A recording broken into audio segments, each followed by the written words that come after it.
You know, I'm a child. I smoke. So next thing you know, we're puffing out, you know, getting gassed out with Big Richard, baby. And he told me, bring your buddies over, bring your buddies. So now me and all my buddies are over there. And then he took us to a Marilyn Manson concert, bro. Like, somehow he knew somebody or whatever. He gets us, we're 16 years old, we're at Marilyn Manson. From wild childhood memories to bizarre life experiences, he doesn't just tell stories, he makes them unforgettable. But how does he manage to find humor in the most unexpected places? Let's dive into the top 10 times Theo made us cry laughing. Theodore Capitani von Kurtatowski. That's a name, Crazy. dude. Oh, they used to call me the N-word all the time in Louisiana. What? Which word is that? Huh? Huh? I mean, you can pick one, but it's just because anything that gets a little too many, you know, anything that gets a little wild, they used to drop the N-bomb. I realized yesterday, how weird is this? Tell me if this is racist or not, dude. Because you're the closest thing. You're the closest thing we've had to a black guest in a while, dude. Is the U.S. postal system basically just like giving mail to a black guy and hoping it gets where it's supposed to go? That's what I feel like, bro. Chris has a lot of money, bro. He does. Dude, I was somewhere with him, and I've said this before, where a table was uneven, and he took like $800 and folded it up and put it under the table to make it even. Just so he could enjoy his coffee. Now, I really feel like I grew up in the stray animal belt of Louisiana, and they don't really have this anymore because everybody has pets now. Theo's got this magical ability to turn the most absurd situations into comedy gold. His ability to make even the weirdest scenarios seem relatable is what makes him such a hilarious storyteller. How can you have huge tits and have a look on your face like you're looking at huge tits at the same time? But see, this is how they're tricking people, and this is probably Biden doing this. Yeah. Because they're trying to get more people to accept trans, right? Yeah. And just be more comfortable with it. So you send in somebody like this, you send in, you know, a real... And then afterwards, you just take anybody. Yeah, I mean, this is Transmala Anderson right here, dude. I mean, they fucking sent in, they put the biggest tits. But you don't even notice that they got that wand, baby. They got that yanker, baby. They got that door knocker right under them. His way of reflecting on his past always leaves us in stitches, even when it's embarrassing. He's got an uncanny ability to laugh at his own mistakes and turn them into comedy that everybody can appreciate. So Big Richard's in the other room, bro, and I hear him go, "Can I have some?" And that's when all of our brains were just like, whoa. Oh, no. Bro, you could feel all fucking four of us that were over there. It all started to connect. Oh, my God. And we're like, what are we in? We are high. So then it You were became on a like... date, by the way. If you went to that and then afterwards at steak, you were on a date. We didn't think of it, man. That's how my pedophiles God. get you, man. Because you don't think it's a thing. You don't think it's a date. You think it's just eating steak with a man. When did he bring the Shaq cards out? So then after that, it started getting like, I'll take one of y'all to Vegas if you want to go. Just big offers, you know. And I mean, we're a small town, so it's like, dude, you want to go to Vegas? We'd never even heard, we'd seen maybe a drawing of Vegas or somebody scream it or somebody, yelling it while they're beating their wife or whatever, But we'd never been to Las Vegas. So everybody, buddy of mine took a trip with him out there. Somebody told me Black Guys Come has music in it. Have you heard that? Yeah, jazz. Somebody It's like jazz, blues kind of a thing, yeah. It's like Thelonious Monk. Yeah, that's what it is. With Theo, you never know what he's gonna say next, and that's what makes him so funny. His ability to catch you off guard with wild stories keeps us on the edge of our seats waiting for the next punchline. Speaking of. So, like my shit's shaped like the piece that lands back on Earth after the shuttle goes up. You know what I'm saying, bro? yeah. Well, at least the good thing about, I think, one So, bet. that's a chode. Okay, I got a chode. Dude, I heard you and that guy, they were talking about, y'all were talking about horse sex. And dude, I saw in New Orleans one time, they had a lot of the cops in the French Quarter on horseback.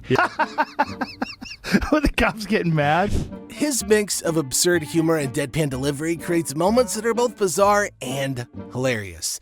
Theo's unique comedic style turns even the most uncomfortable situations into something that you can't help but laugh at. You want to get married one day? I don't know. I don't know if I could sleep in the same bed. I don't know if I could sleep in the same house, but I do envision like Wait a minute, why? Yeah, that's I kind envision of like houses that have like a sidewalk that's really Well, close. Powerlifting and everything, dude. I used to be jacked back in the day. Really? I was an animal, dude. I was fucking Were you on them sprinkling steroids? protein powder under my. Were you under on them my, steroids, though? I was on steroids for a while when I was young, dude. Really? Yeah. You were on I was on steroids? testosterone, something.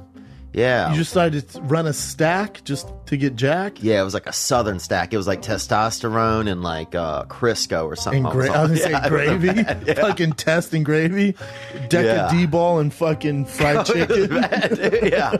Oh, I was so jacked. and Mountain Dew Red. Dude, I was so jacked at one point, I couldn't use Q-tips in my ears because I couldn't get my...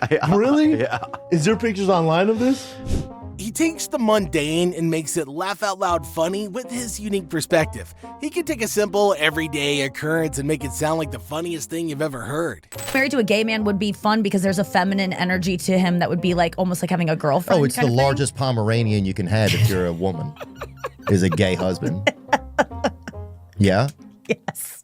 For my mom, she would get mad that my dad wouldn't spank us. Of course, he's 76 years old. You know what I'm saying? Like, he doesn't really have the physical acumen to be out there swinging paddles. So she would make him chase us around the house, right? Which is so easy to get away from a 76-year-old. Alarmingly easy.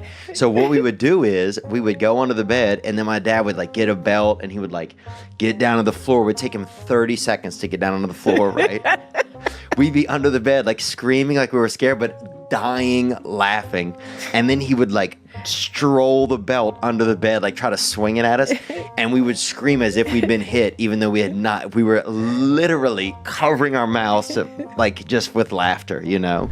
Every time he shares a personal story, you can't help but laugh at how unexpectedly random it is. His ability to take something as normal as a trip to the store and turn it into a fun adventure is what keeps fans coming back for more. Yeah. You were on On steroids? testosterone, something. Yeah. You just decided to run a stack just to get jacked? Yeah, it was like a southern stack. It was like testosterone and like Crisco or something. And I was gonna say gravy, fucking test and gravy, deca D-ball and fucking fried chicken, Yeah. Oh, I was so jacked. and Mountain Dew Red. Dude, I was so jacked at one point, I couldn't use Q-tips in my ears because I couldn't get my... Really? Yeah. Is there pictures online of this? I don't know. There might be, man. Fucking find that shit.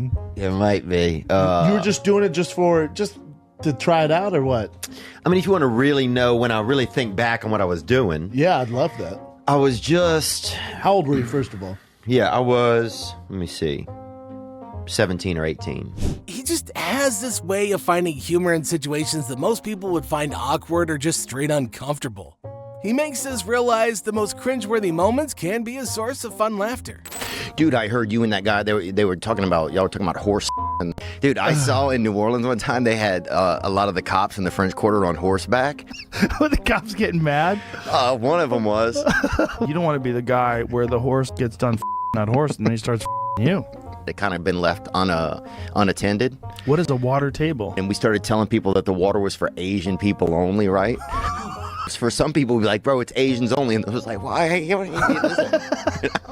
Even the most outrageous stories sound believable when Theo tells them, and that's what makes him so funny. His authenticity and delivery make even the wildest tales seem totally plausible. One of the arms you raise, and it would play the themes from Addams Family. Dun, dun, dun, dun, dun, dun, dun, dun, dun, dun. I don't think we can top that. That's my shit, right? Two old spermies, we shouldn't. We could have a kid that's like 60 years old. How great would that be? Like a Benjamin Button. I think so, dude. Yeah. I think you and I can make one, yeah. Oh, that'd be amazing if we gave birth to the first senior citizen. And it's Brian Callen.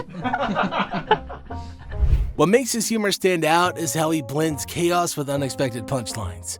He creates an emotional roller coaster of laughter by taking you through crazy situations and hitting you with the punchlines at the perfect moment. You know, I remember when I was young, we tried to get the government, somebody kept throwing dead animals in our ditch, right? What? And, What? yeah, on What McGee kind of Street. animals? Carcasses. Nothing you'd shoot, I don't think. You know? hefty raccoons, dogs, things like that. I think it was somebody who had like a mild veterinary type of thing going on, and they would on the way home they would dump the animals.